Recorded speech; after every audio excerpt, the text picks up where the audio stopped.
بسم اللہ الرحمن الرحیم۔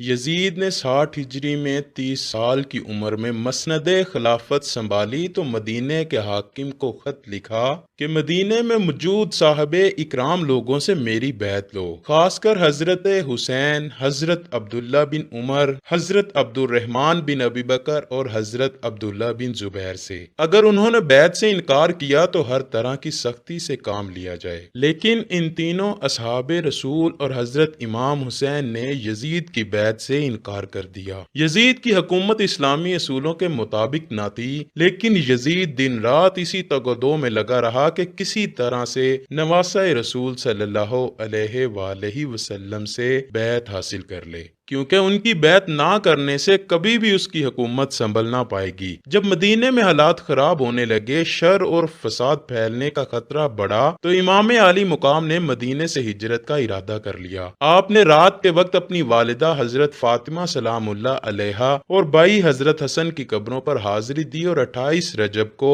رات کے وقت اپنے خاندان اور اصحاب رسول کے ساتھ مکہ کی طرف سفر شروع کر دیا۔ 5 روز کا سفر کرنے کے بعد قافلہ 3 شعبان کو مکہ میں داخل ہوا، جہاں پر آپ کا شاندار استقبال کیا گیا۔ مکہ میں قیام کے دوران لوگ رسول خدا صلی اللہ علیہ وآلہ وسلم کے نواسے سے فیض حاصل کرنے کے لیے روزانہ قطار در قطار حاضر ہوتے رہے۔ 10 رمضان کو حضرت امام حسین کے پاس عبداللہ بن وال کوفہ سے خط لے کر مکہ میں حاضر ہوا، اور اس کے بعد ہزاروں خط نواسہ رسول کو عراق سے موصول ہوئے کہ آپ کوفہ تشریف لے آئیں، ہمیں یزید کی حکومت نہیں منظور۔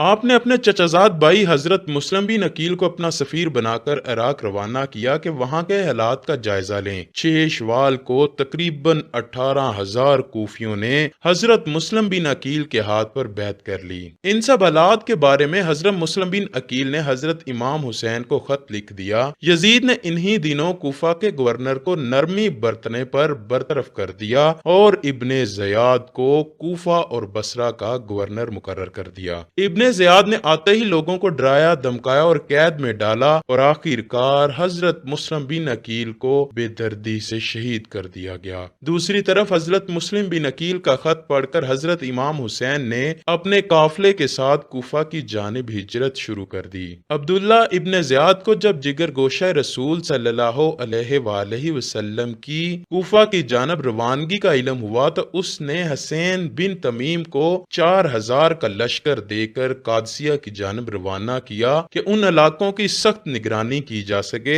تاکہ ان علاقوں سے آمد و رفت کرنے والے افراد کی نقل و حرکت سے آگاہی حاصل ہو۔ حر بن یزید ریاحی کا 1,000 کا لشکر بھی حسین بن تمیم کے لشکر کا حصہ تھا، جو قافلہ حسینی کا راستہ روکنے کے لیے بھجوایا گیا تھا۔ ابو مخنف نے اس سفر میں حضرت امام حسین کے قافلے میں شامل 2 اسدی افراد سے نقل کیا ہے کہ جب قافلہ حسینی شراف کی منزل سے روانہ ہوا تو دن کے وسط میں دشمن کے لشکر کے ہراول دستے اور ان کے گھوڑوں کی گردنیں نظر آنا شروع ہو گئیں۔ بس امام عالی مقام نے ذو حسم کا رخ کیا۔ حر بن یزید اور اس کے سپاہی ظہر کے وقت حضرت امام حسین کے آمنے سامنے آ گئے۔ نواسہ رسول نے اپنے قافلے کو حکم دیا کہ حر اور اس کے سپاہیوں کو اور گھوڑوں کو پانی پلائیں۔ چنانچہ انہوں نے نہ صرف دشمن کے لشکر کو سیراب کیا بلکہ ان کے گھوڑوں کی پیاس بھی بجھا دی۔ حر بن یزید نے کہا، مجھے ان خطوط و مراسلات کا کوئی علم نہیں، اور مزید کہا کہ ہم ان خطوط کے لکھنے والوں میں سے نہیں تھے، ہمیں حکم ہے کہ آپ کا سامنا کرتے ہی آپ کو ابن زیاد کے پاس لے جائیں۔ حر نے مزید کہا، میں آپ کے ساتھ جنگ و جدل پر مامور نہیں ہوا، لیکن مجھے حکم ہے کہ آپ سے